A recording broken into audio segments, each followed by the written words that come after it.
from Nestle, and thanks for that update on Unilever as well. Let's welcome on board Nikhi Ranka, CIO Equity Alternatives at Nuvama Asset Management, joining in on the show right now. Nikhil, hi, thanks for your time and good to have you on the show.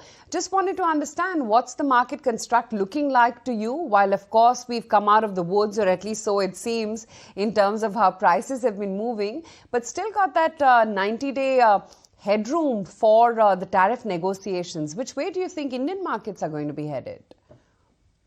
So, good afternoon, Aisha, and thanks for having me on the show. So, post the 10% odd rallies that we have seen from the February lows, my sense is the easy money is now off the table.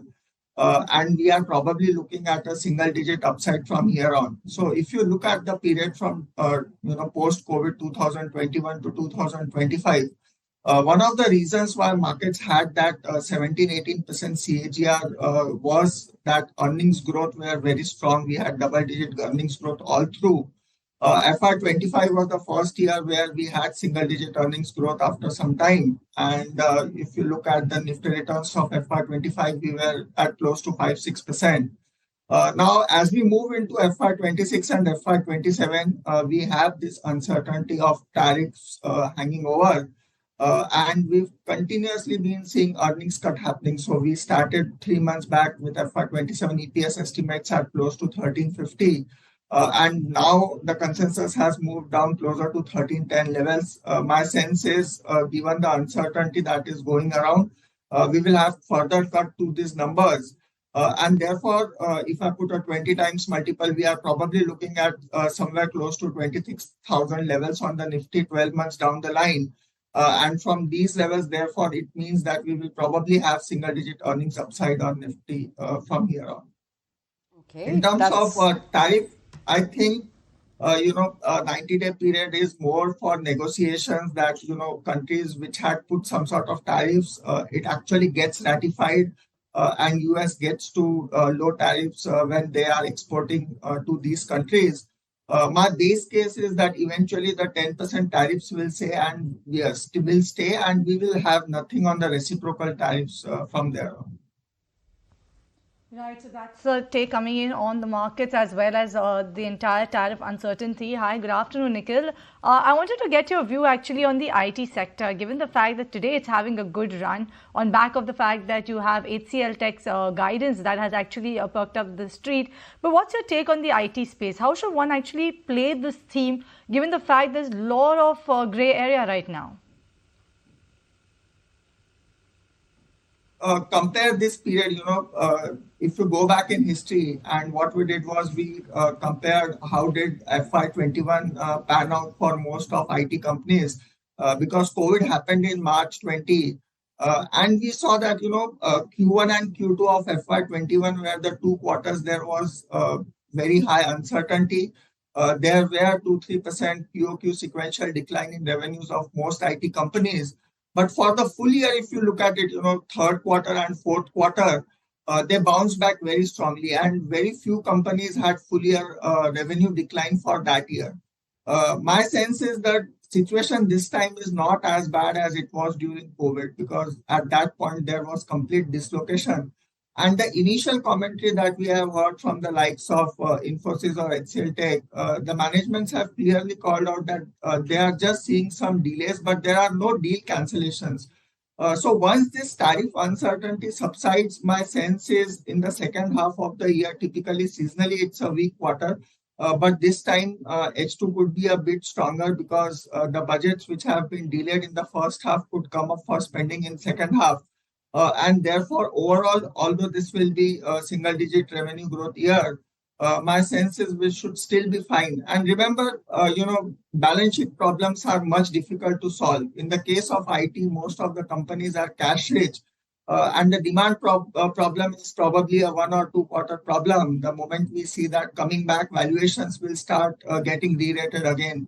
Infosys, which used to trade at closer to 22-23 times, has today re-rated close to 18-19 times. And similarly, for a lot of IT names, we are probably today 1 standard deviation below mean from where we used to be, say, 6 to 9 months back.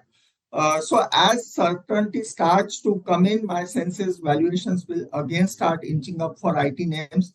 On an absolute basis, the downside looks very, very limited, but there could be some time consolidation in these names. Interesting you say that, Nikhil. But what's your view then on the overall sectoral composition that one should have in one's portfolio right now? And I'm going to keep banks out of this because I'm guessing much like the consensus view on the street, banks, of course, do make it to your outperform list. But other than that, where do you think signs of outperformance, underperformance are currently visible within the markets?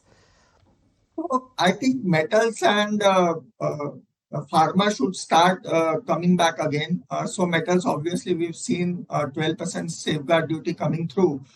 So in that sense, that does provide a floor for most of the names in terms of pricing action.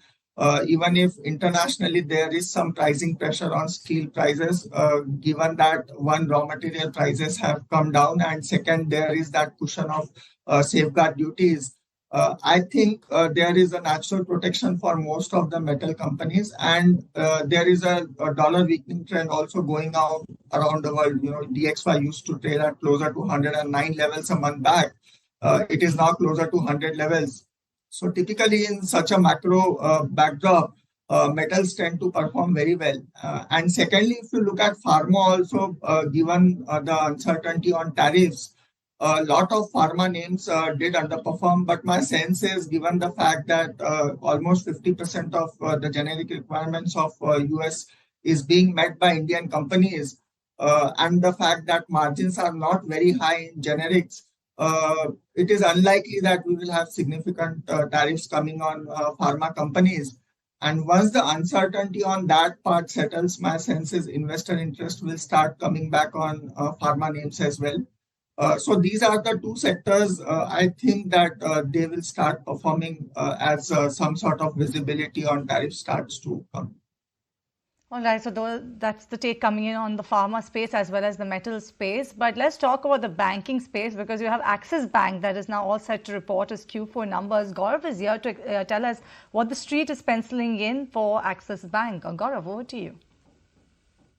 Well, yes. When it comes to Axis Bank, we are expecting advances to grow somewhere in the range of 9%, while deposit growth could remain somewhere in the range of 7 to 8%. And as a result, when we talk about net interest income, it is likely to grow somewhere in the range of 6% on a year-on-year basis. When we talk about other income, usually Q4 is stronger for other income, but given that there are expectations that there may be some slowdown in loan book growth for Axis in Q4, we may see a lower fee income this quarter. And as a result, when we talk about PPOP, it is expected to grow somewhere in the range of 4 to 5%. When we talk about provisions now, there are no major concerns about the asset quality, but credit cost is likely to inch up to normalized level of 0.9%. And as a result, when we talk about profitability, now street is expecting profitability to decline almost by 4% on a year-on-year basis, although it may remain healthy with a growth of around 6% on a sequential basis. When it comes to net interest margins, now street is expecting some kind of softness in net interest margins because of the EBLR linked loans, and second is the change in loan book mix. So definitely a 3 basis point of fall is what they are expecting.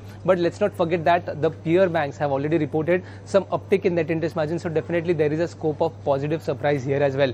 In terms of the commentary, loan book growth and deposit growth commentary is definitely something to watch out for, and it is also very important to see how bank is commenting on the margin outlook for FY26. But definitely on the back of the numbers, we are expecting good set of numbers with some expectation of positive surprise from Axis Bank. Okay, that's the take coming in on what to expect from Axis Bank right now in trade. But Nikhil, just wanted your pecking order within banks, and other than ICICI Bank and HDFC Bank, would you say look at some of the bottom-up stories, look at PSBs, or would you say stick by with the large private bank players? So Asha, I would say on the private bank side, a lot of sort of multiples which had got compressed when the liquidity situation was bad. That has got normalized. So, 3 months back, if you see, the banking system was in a deficit of close to 3.5 lakh crores. But post the new RBI governor coming in, there's a complete change in stance. We've seen a lot of OMOs happening, and the system is back to neutral to surplus levels. Given that backdrop, a lot of the large cap private bank names have now sort of gone close to where they historically used to trade at. I think there could be some catching up that could happen on the PSU bank side. And my sense is on the MFI sector also, based on our interaction, we feel that this quarter could be the peak asset quality stress for MFI banks. And from here on, as we head into Q1 and Q2, things will start improving materially from these levels because typically by their nature, MFI are short tenure loans. And so whatever stress has to get accounted in 2 to 3 quarters, everything gets accounted. So post this quarter, I think there could be an interesting entry point for some of the MFI names as well. And investors could look at those names from a 9 to 12 month perspective. Okay, that's the take on banks. But what about the rest of the market? We spoke with Harold Vanderlyn today from HSBC, and here's what he's making of the global setup and how India is positioned amidst that. We've seen in India, of course, is that growth is actually slowing so far, actually, through the result season. It's so far the guidance has been a little bit better than I would have anticipated. But let's see what happens. But growth is slowing. But still, the feeling is that structurally growth in India over the next couple of years should be okay. It's maybe earnings growth somewhere between the 10 to 15% or so. And in the current kind of global environment, that doesn't look too bad. What do we need to see really to get more positive? Now, we actually were quite cautious on India 12 months ago. Not so long ago, we said, listen, let's be neutral because we think that's a little bit more balanced because a lot of the things that we were worried about to a certain extent had already been priced in by the market or had faded. You have, for example, valuations lower. The realization that the earnings growth is not going to be as fantastic as it were over the last 3 years is now well priced into the market. Also that you have some policy support that can come through that can be good for the market. So in that sense, India starts to look a little bit better from here on. The sectors that we talk about with foreign, mostly for investors, is to a large extent large liquid sectors where valuations are reasonable. So you end up with the banks very often, private banks in particular, or where valuations are maybe a little bit more elevated, but where at least the growth story is relatively macro insensitive in the sense that, for example, is dependent on demographic or slow shifts in society that even though interest rates go up or down, don't really change that much. Think about, for example, rising consumption or, for example, demand for medical and healthcare in India, such as hospitals and these sort of things. So those are the sectors where we look at as well. So bank, consumer, and I would say selected but domestic healthcare. All right, let's talk about the banking space, given the fact that this one has seen a lot of action, especially on the regulatory front as well. And you've seen a lot of respite coming in for the space. You had HDFC Bank, you had ICICI Bank report good set of numbers, and post that also you saw enough move in some of these counters. We spoke to Rahul Jain, who is the head of APAC Financials and India Equity Research at Goldman Sachs this morning. And he said that they're expecting the credit cost to peak out in the next 2 quarters. Hear out his views. As we start to look out into this financial year, we feel that the sector actually will start having better visibility on its profitability over the next couple of quarters. This will be on the back of 2 important variables. One is the credit cost. So for the last 2 years, we've been quite cautious on the unsecured lending across different segments. We clearly see that starting to peak in terms of the a pain point for the banking sector. And that will mean that over the next 1 or 2 quarters, the credit cost will start to peak out for the sector. And also on the margins front, given that the Reserve Bank of India started cutting the repo rate, we feel that most of the impact on the margin should be reflected in by the second quarter.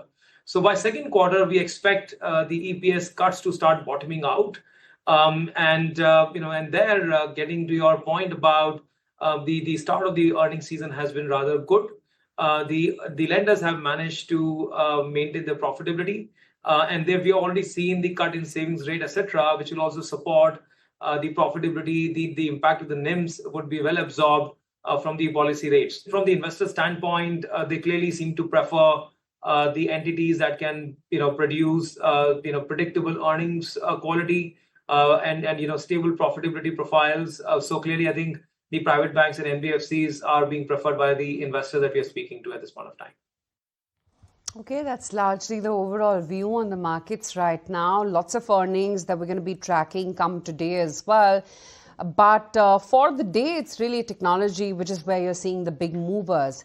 Other than that, Nikhil, just wanted to understand whether there are any contra plays in the market right now. What I see is some of these globally linked auto ancillary sectors or stocks as well are moving out. You've got a Bharat Forge, a Tata Motors, Sona Comstar, which are seeing some decent traction today.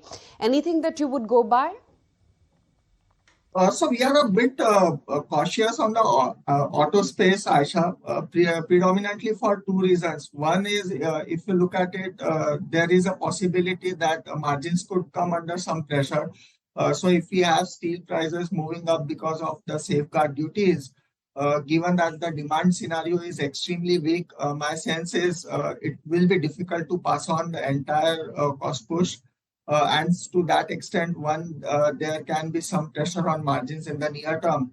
And the second is, if you look at the sort of inventory in the channel, the inventory in the channels is pretty high. And therefore, unless we see secondary sales picking up, incrementally to push primary sales will become extremely difficult. And therefore, when we see the volume numbers getting reported over the next few months, my sense is the street will start getting disappointed with that. And so on the auto side, predominantly, we feel that stocks can consolidate here for some time or can even move a bit lower from the current levels. On the auto angle side, I think, as the uncertainty on this tariff subsides, because a lot of them have global exposure, those stocks had come down quite a lot. And now with things stabilizing a bit, those stocks are doing some bit of catch up. But globally, if you look at the charts of any auto companies, be it Volkswagen, Daimler, Chrysler, everything has seen 30-40% decline over the last 12 to 15 months. So globally also, the auto industry is not in a very good shape. We saw the commentary from a lot of IT companies also, which are dependent on autos, that they are seeing some sort of demand slowdown over there also. So auto is not one of the sectors which is in our preferred list right now. Coming on the auto space, but Kunal, I wanted to get your views and your actually BTST idea for our viewers. So there'll be two buy calls. The first one, which I'll be suggesting, would be a bond DMart. That's a stock which I think is now making a comeback. It's back again to that 4,500 plus levels. So I think looks attractive for 47.50 as a target. Stop loss could be kept at 43.50. And CDSL is the other stock which I would suggest, as a BTST play. The stock is heading towards a Bollinger Band breakout as well as a range breakout about 1350 plus mark. So 1500 as a target. Stop us at 1300 for CDSL. All right, so those are some of the BTST ideas coming in from Kunal, CDSL as well as DMart. You did speak about the auto space right now, actually, Nikhil, but I just wanted to get your view, especially on the auto ang space and a detailed one on that. I believe you spoke about that as well. You did touch upon auto ang as well, along with the auto space. But let me talk about the realty space then.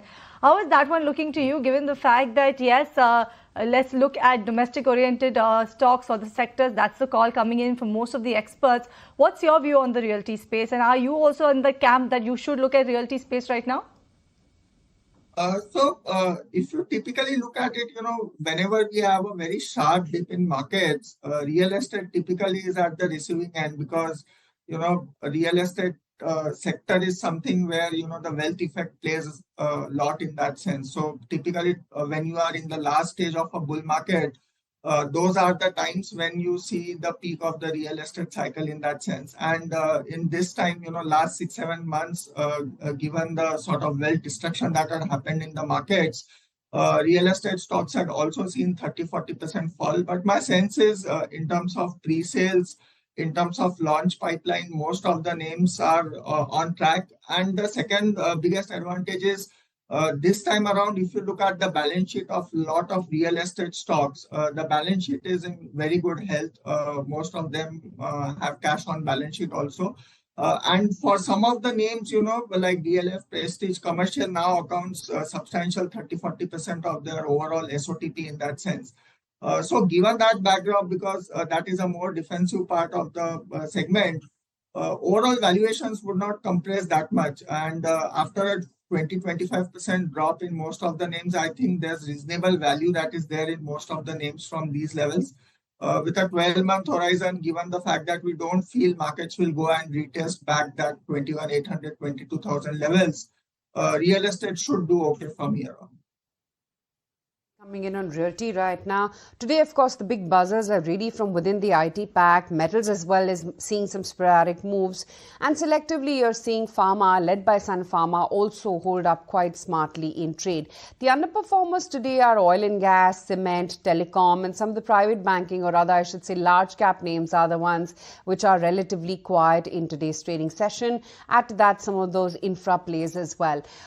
Nikhil, what's your view on infra as a pack right now? They too have corrected quite a fair bit in the recent market fall, but anything that you think domestic linked could be interesting at this juncture?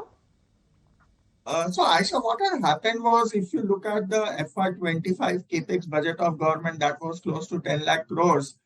And if you look at the spending that had happened in the first 9 months, the spending in the first 9 months was very, very weak in that sense. And therefore, people got concerned about the order inflow numbers for a lot of these companies, as well as there was some delay in payments as well because of the populism of schemes that had come through.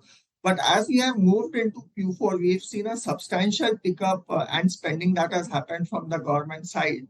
I mean, Q4 to Q4 YOY growth, if you look at in terms of capex spending, it's in excess of 60%. And because of that, I think the stocks will start to see revival once again. In the case of, probably Larsen, one of the apprehensions that the street will have is Larsen does have international exposure to Middle East. And with oil prices coming under pressure down to 62, 63, there could be some spending cut that could happen from these countries, and that could reflect in international order backlogs. Having said that, my sense is for FY26, the spending should be more even across the 4 quarters. It should not be very back-ended. And therefore, we should not have that concerns on the infra names going forward. All right, so that's the take coming in on the infra space. On that note, thank you so much, Nikhil, as well as Kunal, for being part of the show and talking about the strategy that one can adopt actually in this market. If you look at the markets, we are shutting shop near the day's highest point, looks like it, and Snehi is there to take us